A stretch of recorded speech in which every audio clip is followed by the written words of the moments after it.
बच्चों नमस्कार, मैं प्रतीक यादव। मैं आज आपके सामने लेकर आया हूँ क्लास 12 फिजिक्स। और फिजिक्स के यहाँ पर हम लेकर आए हैं एक बहुत ही मोस्ट इम्पोर्टेंट क्वेश्चन जो हर साल पेपर में पूछा जाता है, बायो-सेवर्ट का नियम। बायो-सेवर्ट का नियम क्या होता है, ये एक बहुत ही महत्वपूर्ण प्रश्न है बच्चों, जो हर साल एग्जाम में पूछा जाता है। प्रश्न क्या है कि धारावाही चालक के कारण उत्पन्न चुंबकीय क्षेत्र, यानी धारावाही चालक यानी कोई चालक है, कोई तार है, उसमें क्या हो रहा है, धारा का प्रवाह हो रहा है। तो धारावाही चालक के कारण उत्पन्न चुंबकीय क्षेत्र, बायो-सेवर्ट का नियम। तो क्या करते हैं, ध्यान से देखो, जो बोल रहा है कि धारावाही चालक है, कोई क्या है, धारावाही चालक है, तो हम ले लेंगे एक धारावाही चालक। ये क्या है हमारा, मान लो ये एक चालक है, क्या है, एक चालक है जिसमें धारा I का प्रवाह हो रहा है। यहां पर ले लेते हैं धारावाही चालक, धारावाही चालक दिख रहा है कि नहीं हो, एक मिनट देख ले, दिख रहा है नहीं।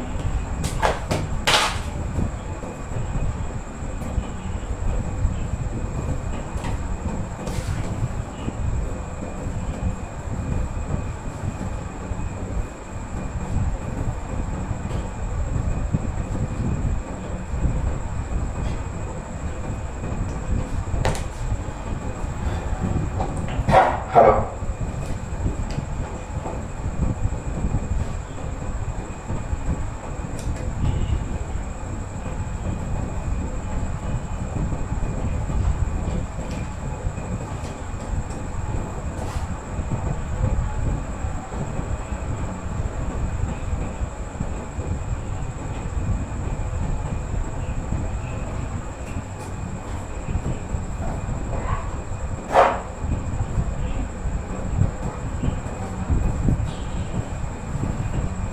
तो दिख रहा है, दिख रहा है धारावाही चालक दिखने के बाद हम बना दिए हैं कि यहाँ पर मान लो क्या है, ये एक धारावाही चालक है जिसमें क्या हो रहा है, धारा का प्रवाह हो रहा है। एक बात ध्यान दो, कोई भी चालक तार है, अगर तार में क्या होता है, अगर धारा का प्रवाह होता है तो तार के चारों ओर क्या होता है, चुंबकीय क्षेत्र उत्पन्न होने लगता है। तब क्या करेंगे, अब देखो ध्यान से, यहाँ पर भी धारा I का प्रवाह है, ठीक, इतना कर लेते हैं। अब क्या करेंगे, ये तार में एक छोटा सा तार का टुकड़ा लेंगे, क्या करेंगे, यहाँ पर एक छोटा सा तार का टुकड़ा लेंगे, ठीक, तार का टुकड़ा ले लिए हम।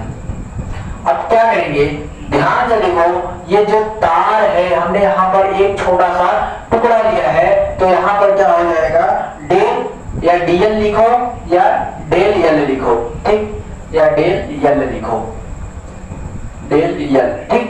ये क्या है, ये बताता है कि ये छोटा सा टुकड़ा है, ठीक। अब क्या करेंगे, ध्यान से देखो, यहाँ से एक बिंदु है, यहाँ से कुछ दूरी पर r दूरी पर क्या है, एक बिंदु P है, क्या है, एक बिंदु P है r दूरी पर। और यहाँ पर क्या हो रहा है बच्चों, यहाँ पर चुंबकीय क्षेत्र का उत्पन्न हो रहा है, क्या हो रहा है, चुंबकीय क्षेत्र उत्पन्न हो रहा है, डेल बी क्यों लिखा, क्योंकि जो चुंबकीय क्षेत्र है उसे हम बी से डिनोट करते हैं। तो यहाँ पर हमने क्या किया, एक धारावाही चालक तार लिया जिसमें धारा I का प्रवाह हो रहा है, और यहाँ पर एक तार का छोटा सा टुकड़ा लिया है जिसे हम डीएल बोलते हैं या डेल एल बोलते हैं, ठीक। अब यहाँ से जो तार का छोटा सा टुकड़ा लिया है, वहां से मान लो कुछ r दूरी पर एक बिंदु P है, जहां पर क्या हो रहा है, चुंबकीय क्षेत्र उत्पन्न हो रहा है बच्चों, क्या हो रहा है, चुंबकीय क्षेत्र उत्पन्न हो रहा है। और ध्यान से देखो तो इसमें कोण बन रहा है थीटा, क्या, थीटा बन रहा है, क्या बन रहा है, थीटा बन रहा है। अब जो जो चीजें हैं इस फिगर में और जो जो चीजें हमारे सामने आ रही हैं उन चीजों को लिखते हैं। पहले क्या करेंगे, ये जो तार है, तार के बारे में लिख देते हैं। प्रश्न हमारा है धारावाही चालक के कारण उत्पन्न चुंबकीय क्षेत्र, बायो-सेवर्ट का नियम। तो उत्तर में लिखेंगे कि धारावाही चालक तार में विद्युत धारा प्रवाहित होती है तो उसके चारों ओर उत्पन्न चुंबकीय क्षेत्र निम्न तथ्यों पर आधारित है, यानी निम्न तथ्यों पर निर्भर है, ठीक। अब क्या करेंगे, ध्यान से देखो, हमने सब पहले से लिख के रखा है, तो ध्यान से देखो, इसमें 4 इक्वेशन बनेंगे, 4 समीकरण बनेंगे बच्चों, 4 समीकरण बनेंगे। पहला समीकरण हमारा है कि चुंबकीय क्षेत्र तार चालक तार में में प्रवाहित धारा के अनुक्रमानुपाती होता है। यानी जो चुंबकीय क्षेत्र है वो क्या होता है, वो जो तार है, तार में जो धारा का प्रवाह हो रहा है उसके अनुक्रमानुपाती होता है, यानी प्रोपोर्शनल होता है। क्या होता है, जब इसमें धारा का मान बढ़ेगा तब चुंबकीय क्षेत्र भी बढ़ेगा। यानी क्या हो रहा है, प्रश्न हमारा इक्वेशन पहले क्या बनता है, चुंबकीय क्षेत्र चालक तार में, यानी चुंबकीय क्षेत्र चालक तार में प्रवाहित धारा के अनुक्रमानुपाती होता है। ये जो चुंबकीय क्षेत्र होता है ये किसके अनुक्रमानुपाती होता है, जो तार में जो चालक तार है जो उसमें धारा का प्रवाह होगा, यानी जो धारा का मान बढ़ेगा तब क्या होगा, चुंबकीय क्षेत्र भी बढ़ेगा। पहला समीकरण हमारा ये है। और जो चुंबकीय क्षेत्र है उसे हम किससे डिनोट करते हैं, डेल बी। तो हमने यहाँ पर पहले ही बताया है कि जो यहाँ से आर दूरी पर डेल बी है, बिंदु बी पर डेल बी है, तो यहाँ पर लिखेंगे डेल बी प्रोपोर्शनल यल, और समीकरण 1 मान लिए इसे, सॉरी ये आई है, क्या है, आई है, यानी धारा आई का प्रवाह हो रहा है। डेल बी क्यों लिखा, क्योंकि जो डेल बी है वो धारा आई के अनुक्रमानुपाती है, यानी प्रोपोर्शनल है। यानी जब धारा का मान बढ़ेगा तो चुंबकीय क्षेत्र भी बढ़ेगा, जब धारा का मान घटेगा तो चुंबकीय क्षेत्र भी घटेगा। और यहाँ पर दूसरा समीकरण क्या बन रहा है भाई, दूसरा समीकरण हमारा बन रहा है कि चुंबकीय क्षेत्र अल्पांश, यानी जो हमारा चुंबकीय क्षेत्र है यहाँ पर क्या हुआ, देखो चुंबकीय क्षेत्र अल्पांश डेल यल के अनुक्रमानुपाती होता है।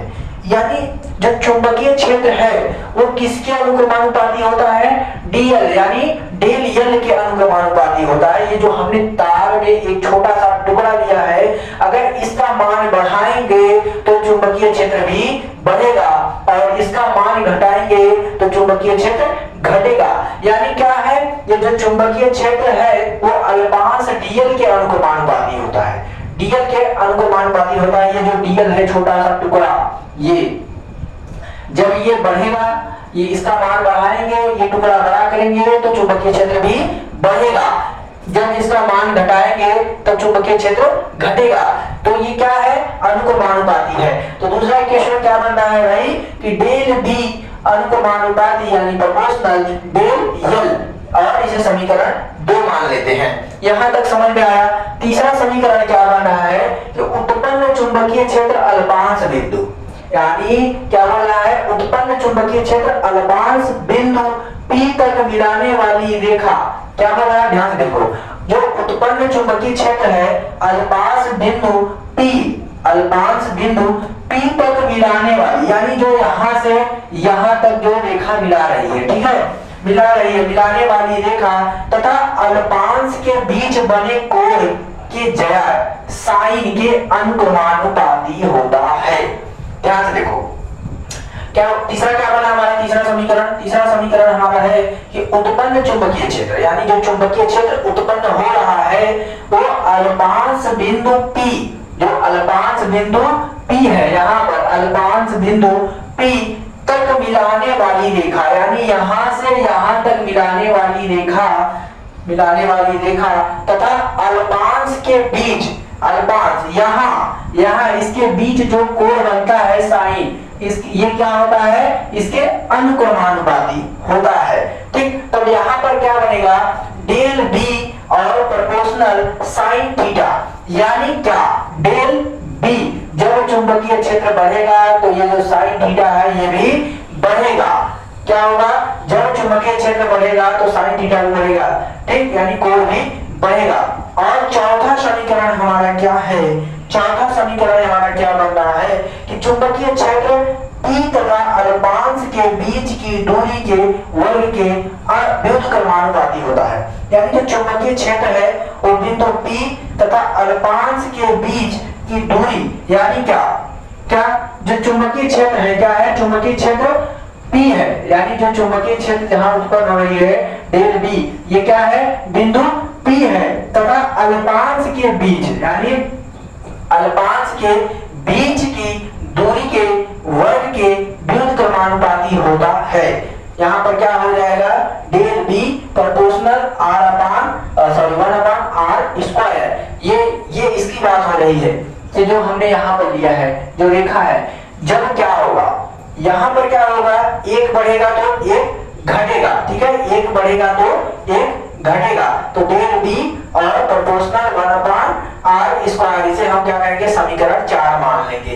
अब क्या करेंगे, इन चारों समीकरण को मिलाकर लिख देंगे, क्या करेंगे, चारों समीकरण को मिलाकर लिख देंगे, तो यहां पर हमारा आंसर आ जाएगा। ठीक, क्या करेंगे, लिखेंगे कि चारों समीकरण को मिलाकर लिखने पर, क्या करेंगे, चारों समीकरणों को मिलाकर लिखने पर, चारों समीकरणों को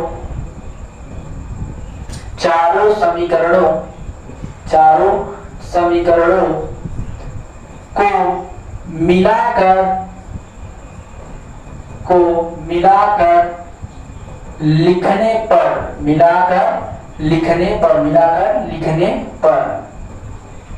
लिखने पर क्या हो जाएगा, मिलाकर लिखने पे क्या हो जाएगा।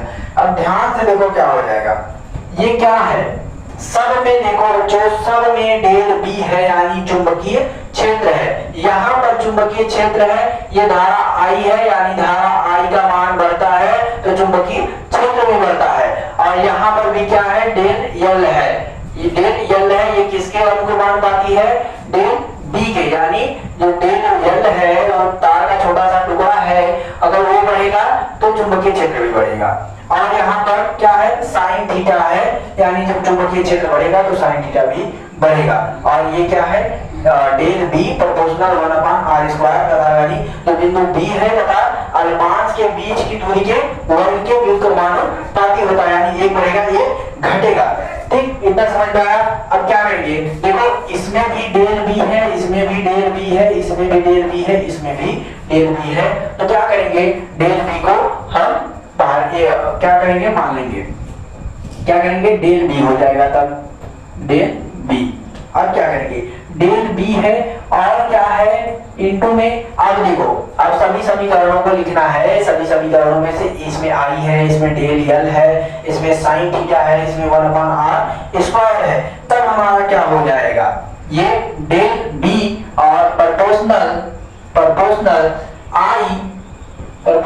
आई इंटू डेल यल, और इंटू में क्या हो जाएगा हमारा, इंटू में हमारा तीसरा समीकरण क्या है, साइन थीटा, क्या है, साइन थीटा है, क्या है, साइन थीटा है, क्या है, साइन थीटा, और चौथा क्या है, चौथा हमारा क्या है, r/1/r स्क्वायर है, क्या है, 1/r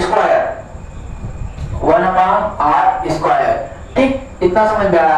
अब क्या करेंगे, ध्यान से देखो, ये जो प्रोपोर्शनल है इसे हटाएंगे, क्या करेंगे, प्रोपोर्शनल को हटा देंगे, तब प्रोपोर्शनल हटाएंगे तो क्या हो जाएगा, μ0/4 पाई हो जाएगा, क्या हो जाएगा, μ0/4 पाई हो जाएगा, तो यहाँ पर क्या होगा, यहाँ पर होगा हमारा डेल बी, क्या, डेल बी, और ये जो प्रोपोर्शनल है हटाएंगे तो क्या हो जाएगा, μ0 और अपान में क्या हो जाएगा, 4 पाई, क्या हो जाएगा, 4 पाई। अब क्या करेंगे, ये जो r स्क्वायर है, क्या करेंगे, अब ध्यान से देखो, ये जो i है तो लिखेंगे कि धारा i, और क्या है, डेल यल है, क्या है, डेल यल है, और क्या है, साइन थीटा है, क्या है, साइन थीटा, क्या है, साइन थीटा है। अब ये 1/r है, या हमने यहाँ पर इसके बटे में मान लिया है, और इसके बटे में हमारा क्या हो जाएगा, r का स्क्वायर हो जाएगा। कहां से आया, ये जो डेल बी है हमने डेल बी लिख लिया, और ये प्रोपोर्शनल है, प्रोपोर्शनल हटाएंगे तो क्या हो जाएगा, μ0/4 पाई, और ये जो देखो 1/r स्क्वायर है तो हम इसको अपान में मान लेंगे, तो i और डेल i, और फिर उसके बाद इनटू में साइन थीटा, और अपान में ये r स्क्वायर है तो r स्क्वायर लिख देंगे। ठीक, यही हमारा क्या है, आंसर है, ये हमारे बायो-सेवर्ट का नियम है, यही क्या है, बायो-सेवर्ट का नियम है। समझ में आया बायो-सेवर्ट का नियम क्या है, और इसका जो मात्रक होता है वो टेस्ला है, क्या है, मात्रक टेस्ला, मात्रक टेस्ला, टेस्ला। ठीक, आप सब इसे एकदम बढ़िया से तैयार कर लीजिए, ये हर साल पूछा जाता है एग्जाम में, मोस्ट इंपॉर्टेंट प्रश्न है, क्या है, मोस्ट इंपॉर्टेंट प्रश्न है, इंपॉर्टेंट इंपॉर्टेंट है, मोस्ट वेरी इंपॉर्टेंट प्रश्न है ये प्रश्न हर साल एग्जाम में पूछा जाता है, तो आप सब इसे एकदम अच्छे से तैयार कीजिए। ठीक, तो बच्चों चलते हैं, मिलते हैं नेक्स्ट वीडियो में। अगर वीडियो अच्छा लगा है तो चैनल को लाइक करें, चैनल को सब्सक्राइब करें, वीडियो को लाइक करें और अपने दोस्तों के साथी से शेयर करें। तो बच्चों मिलते हैं नेक्स्ट वीडियो में। जय हिंद।